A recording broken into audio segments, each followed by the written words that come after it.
Southern Cal at Colorado, 12 p.m. this Saturday. Week 5 of the 2023 college football season. And Southern Cal's a 21.5-point road favorite as of this morning. Wednesday morning, we'll see if the line goes up or down a little over the course of the week. But it's 21.5 right now. And we're going to talk about the game. But they play. Of course, Colorado played Oregon last week. And while Colorado was busy preparing to play Oregon last week, turns out Deion Sanders was busy filing trademark claims. And you won't believe what he's up to this week. That's right, filing more trademark claims. We'll get into that in a second. Now, the easy thing to do on this video is just come on and kind of laugh. You know, Colorado's got no chance. Southern Cal by 50. This one's over. Whatever, blah, blah, blah. And probably do some of that too. But I actually want to start this video from a different angle pertaining to Southern Cal. Because unlike Colorado, Southern Cal is a legitimate, top 25 team, top 10 team, wherever you want to put them in there. And I think has a shot at making the college football playoffs this year. Lincoln Riley's second year there. Caleb Williams is back at quarterback. We know all about that. The question is the defense, right?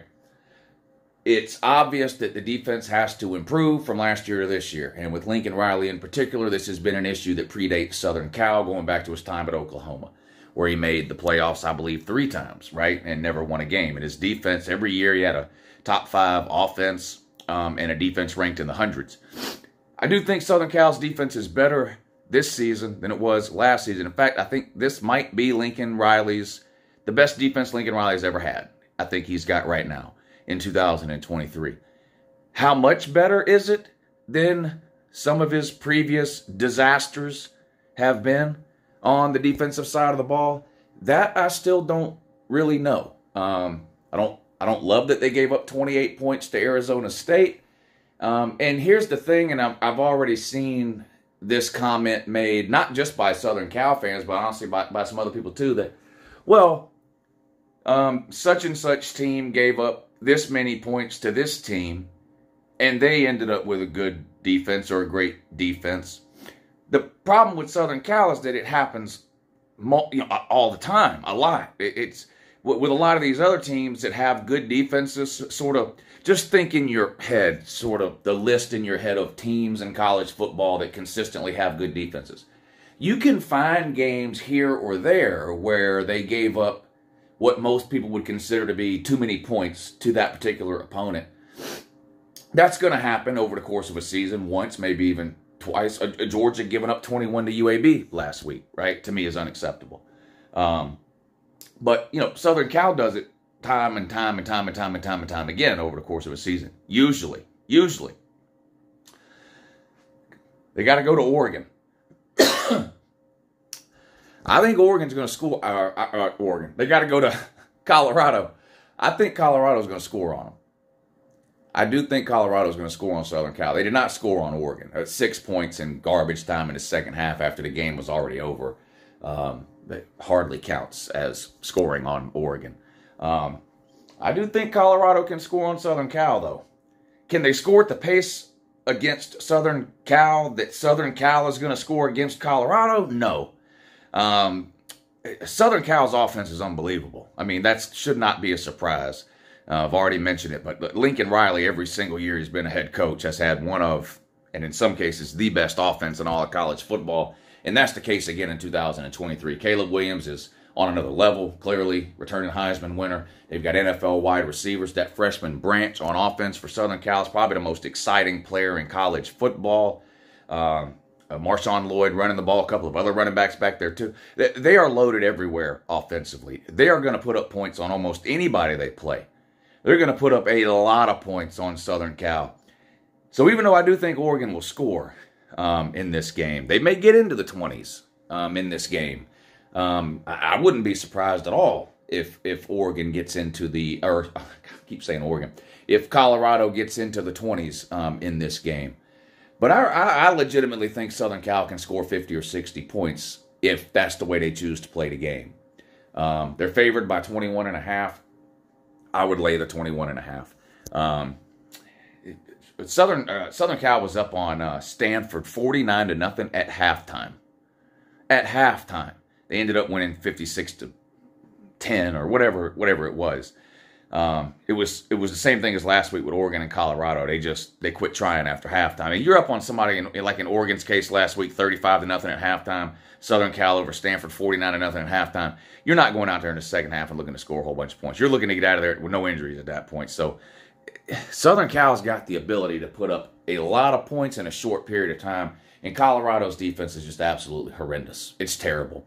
It might be the worst defense, not just in the Power Five, but in the entire country, Group of Five included. And offensively, Shedeur Sanders is an elite level quarterback, and should he choose to go pro after this year, he'll be drafted in the top 10, of the first round for sure. Might even be the second. Hell, he might be the first quarterback taken. I don't. Anyway, point is, he's an elite college quarterback. And they've got good wide receivers. They can make some plays. And I like Dylan Edwards, that little running back they got. Now, he can't run between the tackles. But let's be real. Herschel Walker and Bo Jackson couldn't run between the tackles with this Colorado offensive line. Colorado's offensive line is got to be one of the worst we've seen in a long, long time in college football. Shedeur Sanders has been sacked 20-something times already through 4 games. At this point, when I watch Colorado play, I'm just hoping nothing happens to Shedeur. But the point is, Southern Cal is going to just run away with this game. This game won't be close. A lot of what people kind of thought was going to happen with Colorado is starting to happen. It is going to continue to happen over the rest of the season. And just like I said going into the Oregon game, some people are going to take this video as trash talk. This is not trash talk. This is just legitimate football conversation about Colorado and Southern Cal. You can't talk about Colorado without, you talk about any team, you talk about their strengths and their weaknesses. I've already talked about Shedeur Sanders and their passing game. There is no other strength to talk about with Colorado. The entire defense is terrible. Both lines of scrimmage are terrible. They're the worst running team in FBS offensively. I mean, what do you want me to do? They're horrible. They're just not a good team. They've got some good skill players on offense. But that's it. So this is not a trash talk video.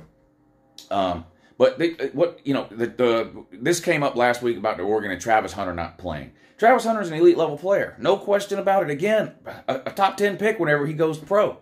There's just zero question about that. He's one of the best defensive backs in the country, and he's one of the best wide receivers in the country. That's just a fact. That's not making a difference in what happened in the Colorado-Oregon game, nor would it make a difference this week in the Colorado-Southern Cal game. It just wouldn't make a difference. And this is the issue, or one of the issues with Colorado that myself and a bunch of other people talked about all offseason is it's not just that the starters can't compete with some of the higher level teams. It's what happens when players start getting injured. Because this is college football.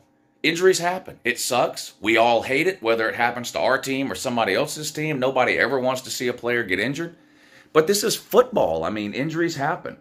And it's going to happen more. There's going to be more starters that get injured for Colorado.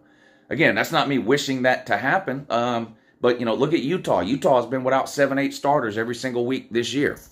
They're 4-0 with a couple of really good wins against Florida and UCLA. Georgia's been without multiple starters all year. 2 and 3 running backs out. Starting right tackle out. Pass rusher out. Javon Bullard. I mean, so, and I could go on and on and on down the list. It's just, that's the point. Injuries happen in football, which is why it is extremely important to have a foundation and a base of talent to work with in college football. It's why you need 85 scholarships and not 22. And so when players start to get injured at Colorado, the effect is detrimental, more so even than in most other teams that have developed and built their team up. Not just the starters, but the second, the third stringers, the backups, all that. Colorado, the drop-off from starter to backup at Colorado is off a cliff. And it's a problem that's going to get worse as the season goes along for Colorado. But the game's in Boulder. Other than that, I don't really see any advantage. In most games that Colorado plays, they have the best quarterback on the field, at least, in Shedeur Sanders. We can go back and forth, who's better, Shedeur Sanders or Bo Nix in last week's Oregon game. I think there's points to be made on either side of that argument. This week, it's Caleb Williams. If for no other reason than just the experience factor. But, Caleb Williams, I would put ahead of Shedeur Sanders in the pecking order of college football quarterbacks right now. Again, I have Shedeur Sanders as a top 5 college quarterback without question, period, bar none. He's elite. He starts at almost any team in the country. No, it's not saying someone is not quite as good as Caleb Williams is not an insult. So please don't take it that way. But I just don't see any chance Colorado keeps up with Oregon in this game. Why do I'm stuck on Oregon.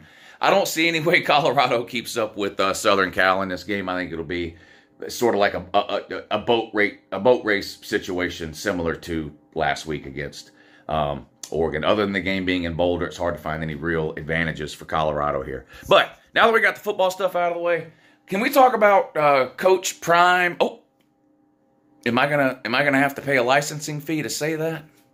Oh no. You remember when Ohio State tried to trademark the word "the"?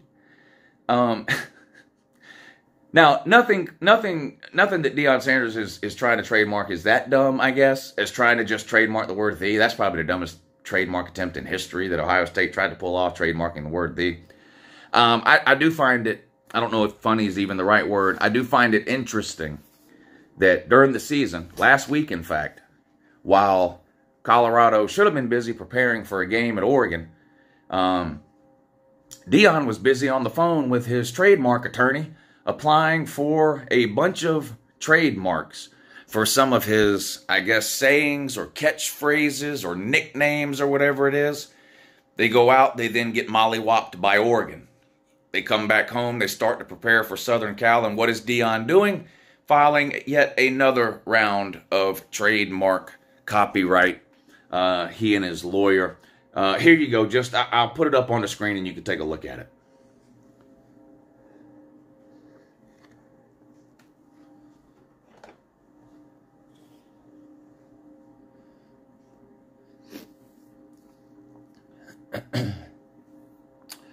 So last week, as you can see, he submitted paperwork, filed paperwork for trademark claims on the phrases Coach Prime, Prime Effect, It's Personal, and Daddy Buck.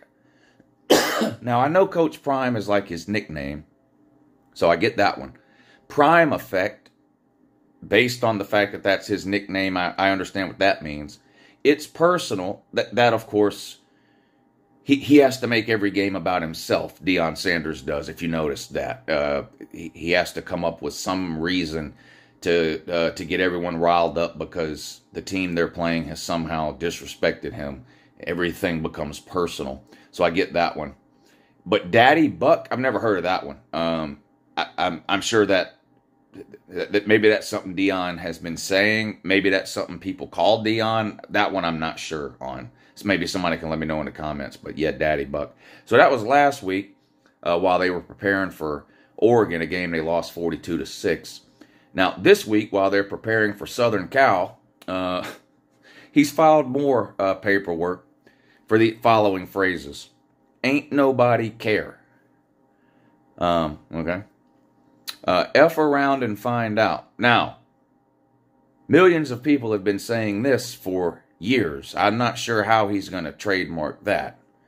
F around and find out. As far as I know, that's not something that, like, quote unquote, belongs to Deion. I've seen that phrase and memes with that phrase and you name it for years all over the internet. So I don't know about that one. We keep receipts. Obviously, another one of Deion's favorite things to say anytime Colorado miraculously wins a game. He'll say it to the reporter. Now, I saw what you wrote 2.5 years ago. We keep receipts. Anyway, pit bull and pumps. I know what that, well, I know what that sounds, to me that sounds like a mean woman in high heels. I don't know if there's I'm assuming there's some kind of separate meaning that's associated that somehow with Deion Sanders with that, but I don't know what it would be. Pit bull and pumps. I don't know who that refers to. Well, like in general, I know what that would mean. Like I said, a pit bull and pumps. Pumps is another word for high heels. I guess that's, I don't know on that one.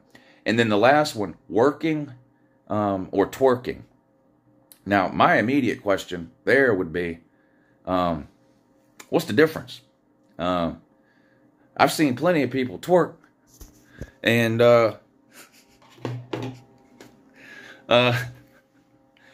it looks like hard work to me. I don't know. Look, I've been to a couple of different places and seen people twerking, and they were definitely putting in work while they were doing it. And here's the thing about Uncle Lou. I appreciate a hard worker.